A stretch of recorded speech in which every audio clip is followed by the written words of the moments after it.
आज मैं आपको सुनाने जा रही हूँ हालात के हमसफ़र का दूसरा भाग। अब तक आपने सुना कि किस तरह आराध्या और नितिन एक रूम के लिए पति पत्नी बनने का नाटक करते हैं। सुबह सुबह नितिन चाय बना रहा होता है और तभी आराध्या सोकर उठती है और उसके सामने खड़ी हो जाती है। दोस्तों, ये काल्पनिक कहानियाँ हैं जो हमारी तनाव भरी ज़िंदगी में थोड़ी मुस्कुराहट और थोड़ा रोमांच ला देती हैं। तो सुनिए कहानी। चाय का नाम सुनकर उसके चेहरे पर भी रौनक आ गई, लेकिन कुछ सोचते हुए वो बोली, ठीक है, तुम पियो चाय। अरे भाई, हम कोई इंडिया पाकिस्तान के बंटवारे में थोड़े ही अलग हो गए हैं। मैं अपनी अलग चाय बनाऊं, तुम अलग। चाय तो साथ पी ही सकती हो। तुम फ्रेश हो जाओ, मैं चाय बनाता हूँ। इतना कहकर मैं चाय बनाने लगा और वो फ्रेश होने चली गई। जब तक मैंने चाय तैयार की, वो अपने बालों को तौलिए से झाड़ती हुई मेरे सामने आ खड़ी हुई। उसने गीला तौलिया वहीं बेड पर फेंका और खाने के लिए अपने बैग में से कुछ ढूंढने लगी। थोड़ी देर में मठरी का डिब्बा लेकर वो मेरे सामने बैठ गई। मैं उसके गीले बालों से टपकती बूंदों को देखता रहा, जो खिड़की से आती रोशनी में मोती की तरह चमक रही थी। आवाज़, क्या क्या करना है? वो चाय की चुस्कियाँ लेती हुई बोली। जो सामान ज़रूरी है पहले वो ले लेते हैं, फिर खाने पीने की व्यवस्था करेंगे। ऐसा करो, तुम तैयार हो जाओ, तब तक मैं लिस्ट बनाता हूँ। इतना कहकर मैं अपने बैग से कॉपी और पेन ढूंढने लगा। वो तैयार होने लगी और मैं बीच बीच में उससे सामान के बारे में पूछता जा रहा था। मैं अभी लिस्ट बनाने में मगन ही था कि वो तैयार होकर मेरे सामने खड़ी हो गई। पहली बार मैंने उसे गौर से देखा तो निगाहें ना चाहते हुए भी उसके चेहरे पर अटक गईं। कमर तक झूलते लंबे बाल, गोरा रंग, बड़ी बड़ी आँखें और माथे पर छोटी सी काली बिंदी। बहुत खूबसूरत लग रही थी वो। मुझे देखकर बोली, लिस्ट तैयार हो गई, दिखाना ज़रा। इतना कहकर उसने मेरे हाथों से लिस्ट ले ली और गौर से उसमें लिखे सामानों को पढ़ने लगी। अभी मैं उसके चेहरे में खोया हुआ ही था कि वो बिना मेरी तरफ देखे बोली, इस तरह घूरना बंद करो मिस्टर, और जल्दी तैयार हो जाओ। मैं झेंप गया। वो थोड़ा गुस्से में बोली, don't cross your limits, understand? नहीं नहीं, ऐसी कोई बात नहीं है आराध्या, तुम प्लीज़ मुझे गलत मत समझो। ठीक है ठीक है। इतना कहकर वो अपने पर्स में कुछ खोजने लगी। मैं तैयार होकर आया और हम दोनों मार्केट की तरफ चल दिए। सामान लेते हुए ही शाम के 4 बज गए। दोपहर का खाना भी हमने बाहर ही खाया और थककर रूम पर लौट आए। थकान बहुत ज़्यादा हो रही थी। सब कुछ सेट करते करते कब संडे भी बीत गया पता ही नहीं चला। मंडे से हम दोनों ने काम पर जाना शुरू कर दिया, लेकिन हम दोनों की आदतों में ज़मीन आसमान का अंतर था। मैं सुबह जल्दी उठकर टाइम से तैयार हो जाता और वो अक्सर लेट उठती और भागती दौड़ती ऑफिस पहुंचती। मैं अक्सर देखता उसका गीला तौलिया वहीं बेड पर पड़ा होता। कमरे का वो हिस्सा जो उसकी तरफ था अस्त व्यस्त ही रहता। इसके विपरीत मैं हर चीज़ को करीने से रखने का आदी था।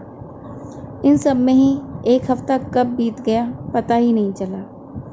उसकी इन आदतों को देखकर मुझे कभी कभी खींच हो आती। ऐसा लगता कितनी लापरवाह लड़की है। जब भी मैं उसे कुछ समझाने की सोचता तो उसके कहे शब्द मेरे कानों में गूंज जाते। Don't cross your limits. Sunday का दिन था। मैं नाश्ता करके सुबह जल्दी ही अपने लिए रूम देखने निकल पड़ा। आराध्या सोई पड़ी थी। मुझे पता था ये 10 बजे से पहले नहीं उठने वाली। रूम ढूंढते ढूंढते दोपहर हो गई, लेकिन कोई ढंग का रूम नहीं मिला।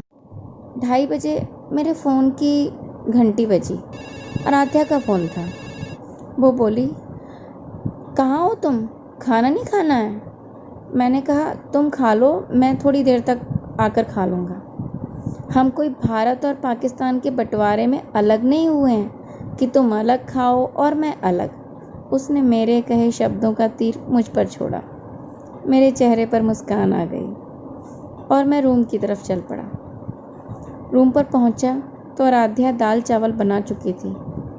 खाना खाकर मैं बर्तन रखने किचन में गया तो हमेशा की तरह किचन पूरी फैली हुई थी। मैंने थोड़ा गुस्से में कह दिया, क्या आराध्या, कितना फैलाना करके रखती हो तुम? तुम्हारी मम्मी ने तुम्हें कभी टोका नहीं? हद है यार। मेरी बात सुनकर उसकी आंखें भर आईं। वो चुपचाप अपने बेड पर जाकर दीवार की तरफ मुंह करके लेट गई। मेरी बातें शायद उसे बहुत बुरी लगीं। मैं किचन की सफाई में लग गया। वापस आया तो उसकी सिसकियों की आवाज़ मुझे सुनाई दी। मेरा ये मतलब नहीं था आराध्या। मेरी इस बात पर उसने कोई जवाब नहीं दिया। मुझे ऐसा महसूस हुआ कि शायद मैंने कुछ गलत कह दिया। काफ़ी देर तक रूम में एक अनजान सा सन्नाटा पसरा रहा। सारा दिन बातें करके भी न थकने वाली आराध्या आज 2 घंटे से बिल्कुल चुपचाप लेटी थी। मैं हारे सिपाही सा अपने बेड पर बैठा अपने फ़ोन की स्क्रीन देखता रहा। मन एक अजीब सी उलझन में फंसा हुआ था। मोबाइल में टाइम देखा, 5:30 बज चुके थे। मैं उठा और चाय बनाने चला गया। चाय बनाकर एक बार फिर मैंने आराध्या को उठाने की कोशिश की। वो उठी। मैंने उसके चेहरे की तरफ देखा।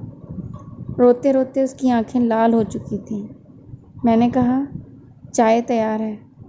वो कुछ नहीं बोली, चुपचाप मुंह धोकर चाय पीने बैठ गई। हम दोनों के बीच एक अजीब सी खामोशी पसरी हुई थी।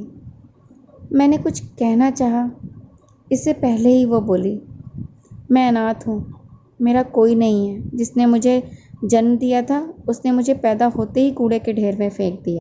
एक अनाथ आश्रम में पली बड़ी हूँ। कोई सिखाने वाला ही नहीं था कि घर को व्यवस्थित कैसे रखा जाता है। आराध्या ने मेरी नज़रों में झांकते हुए कहा। मेरा दिल धक से रह गया। ये लड़की जो दिन भर चटर पटर बातें करती है, जिसकी बातें लोगों को हंसाती रहती हैं, वह अपने अंदर इतना बड़ा ज़ख्म लेकर घूम रही है। मुझे खुद से कोफ्त होने लगी। कुछ दिन ऐसे ही बीते, कुछ अनमनी सी वो और कुछ ठहरा हुआ सा मैं अक्सर उसे देखा करता। कभी बच्चों के साथ वो बच्ची बन जाती और कभी बुज़ुर्गों के साथ उनकी साथी सी लगती। धीरे धीरे उसकी आदतें बदलने लगीं। अब वो गीला तौलिया बेड पर नहीं, बाहर बालकनी में टांग देती। बेड की चादर सिकड़ी हुई नहीं, करीने से बिछी होती।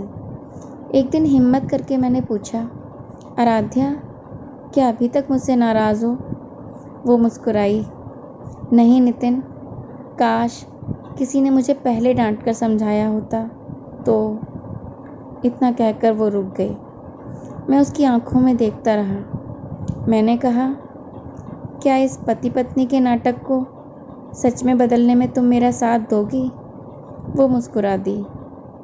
उसकी झुकी नज़रों ने मेरी बात पर सहमति की मोहर लगा दी। मैंने खुशी से उसे गले लगा लिया। आज की कहानी यहीं तक। अगर आपको मेरी कहानियाँ पसंद आती हैं तो प्लीज़ उन्हें लाइक करें, मेरे चैनल को सब्सक्राइब करें और शेयर करें। Thank you.